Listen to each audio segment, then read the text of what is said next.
4 cuartetos. Ojalá fuera como los poemas de T.S. Eliot, aunque quizá traiga a colación a uno de ellos que me encanta y que tiene que ver mucho con la condición posmoderna o contemporánea. En fin, sí, con esa condición actual que a todos nos sacude, nos constriñe, nos abraza. No, son 4 noticias que le dieron la vuelta a Colombia y quizá 2 de ellas al mundo. 2 de esas noticias completamente triviales, banales, pero hay que traerlas a colación. La otra es más abultada, más gruesa, y la última para mí bastante trascendental. No sé para ustedes. Pero esa fue la primera. Empecemos por una de ellas, por una banal. El discurso del presidente Petro después de Biden y después de Lula, el primer día de sesiones ordinarias o extraordinarias de la Asamblea General de las Naciones Unidas. Es evidente que cuando el presidente de los Estados Unidos habla, después todo el mundo se desocupa y se va, o desocupa la sala y se va mejor. Pues porque habló el patrón, el que paga la cuota más alta y el que al final de la tarde o de la noche o de esos días hace un cóctel para que todos le den el besamanos que corresponde. Y bueno, pues eso fue lo que pasó. Y entonces algunos diarios y semanarios tan mezquinos como de costumbre dijeron que nadie quería escuchar a Petro. No, no es eso. Es que el peor turno es el tercero, es decir, el de después del presidente de los Estados Unidos. Y pues toca esperar a que la sala se recomponga.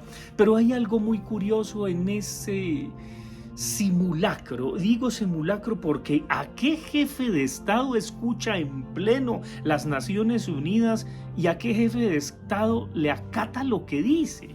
Tal vez en una película como en la de Cantinflas, en donde Mario Moreno sacude a la ONU y le dice verdades de perogrullo que todo el mundo sabe y que nadie escucha.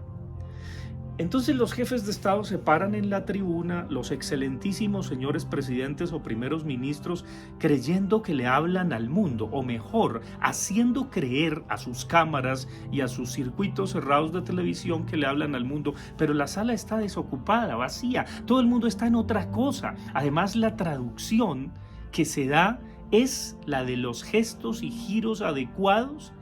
Son las grecoquimbayadas que en todos los idiomas se dicen, las que se pueden traducir. Y cuando hablo de grecoquimbayadas o garciamarqueadas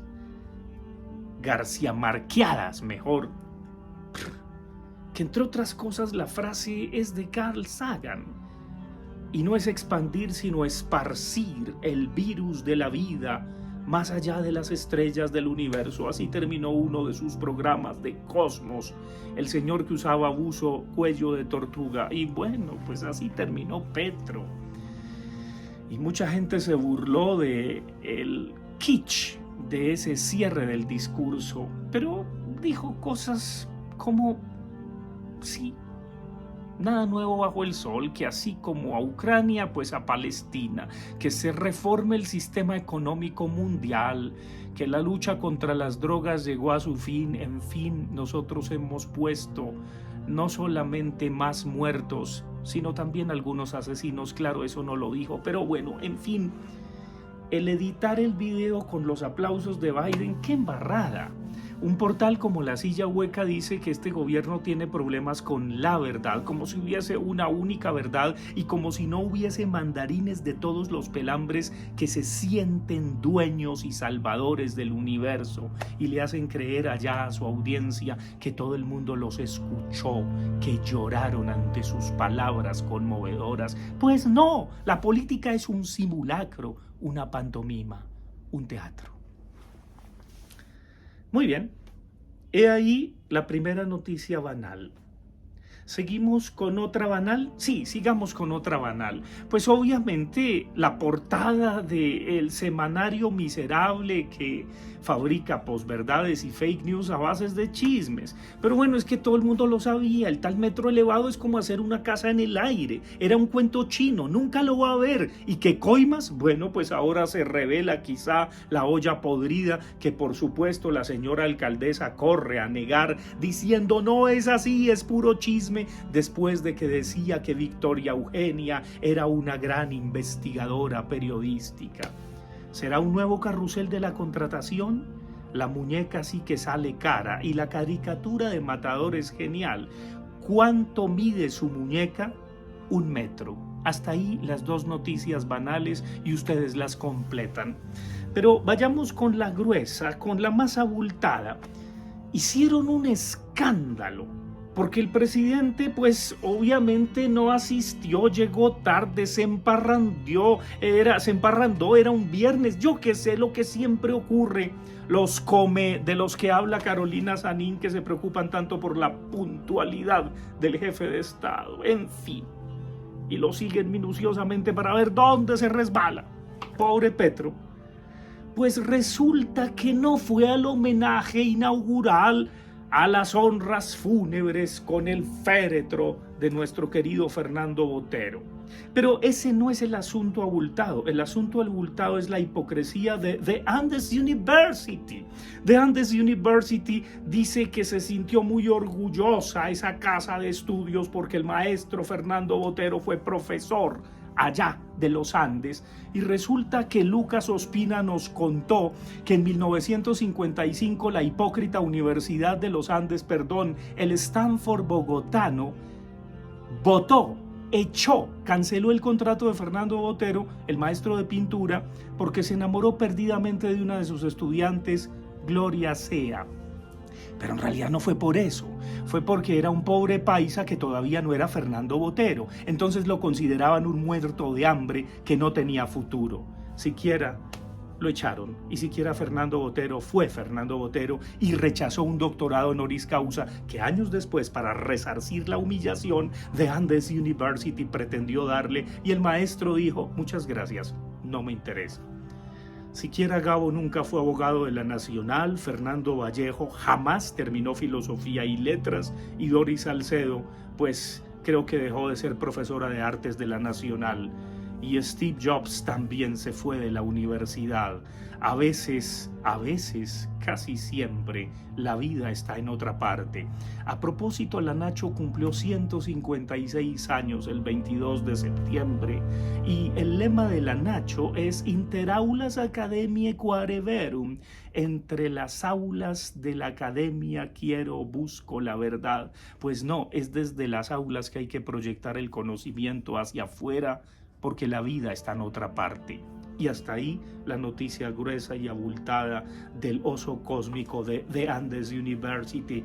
La hipocresía es el homenaje que el vicio rinde a la virtud con el maestro Fernando Botero, un gran escultor y un hombre diestro como él fue, que nos dejó un testimonio único que le dio la vuelta al mundo, y el Stanford bogotano, cuando lo tuvo de maestro de pintura, no fue capaz de reconocer su talante y su talento. Y la otra noticia tiene que ver con la primera, que ocurrió cronológicamente, y fue el fallecimiento, creo que fue el 19 de septiembre, el miércoles en todo caso me enteré, de Gianni Vattimo, a quien conocí el 12-12-12 gracias a Michel Maffesoli en la Sorbona en París, y quien compartió conmigo unos días geniales hablando del hambre del mundo, un gran coloquio internacional que realizamos en la Sorbona.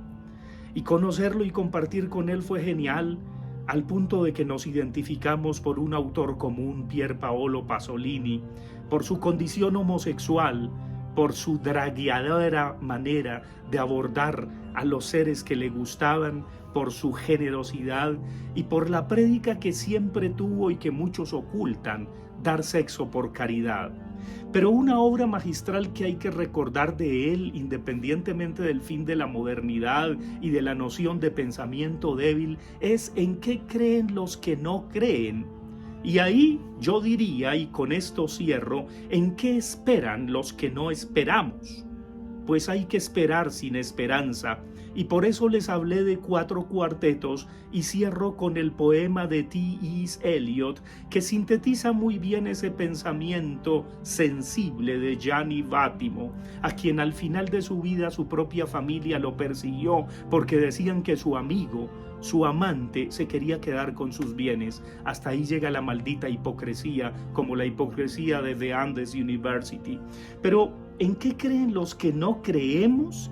Bueno, pues hay que esperar sin esperanza. Somos seres que esperamos sin esperanza. Y ahí está el poema de T.S. Eliot, que nuevamente cito en una videocolumna. Y le dije a mi alma, quédate quieta y espera sin esperanza, porque esperar con esperanza sería esperar mal. Espera sin amor, porque esperar con amor sería amar mal. Espera sin fe, porque la fe, la esperanza y el amor están todas en la espera. Espera sin pensamiento, porque no estás preparada para el pensamiento. Y esperando sin esperanza, la oscuridad será luz y la quietud danza, susurro de carreras y relámpagos de invierno. ¿Y saben con qué concluyo como coda? Estaba sacando un paño Escorial para cambiar el mantel de la terraza y le gustó tanto a Abelardo que nadie lo para de ahí. Él manda. Bienvenido Pedro Abelardo con su mantel de paño Escorial, que ahora es su nueva manta, y el sol de las Venados concluye esta tarde maravillosa. Con esa música que suena y que adapté para estas videocolumnas, me siento dichoso, con la gracia de la vida, esperando sin esperanza, y a ustedes compartiéndoles cada domingo mi videocolumna. Quizá aumente la dosis, quizá me dedique a esto, pero en todo caso, la escritura avanza. Nos vemos en una semana y que los dioses los bendigan.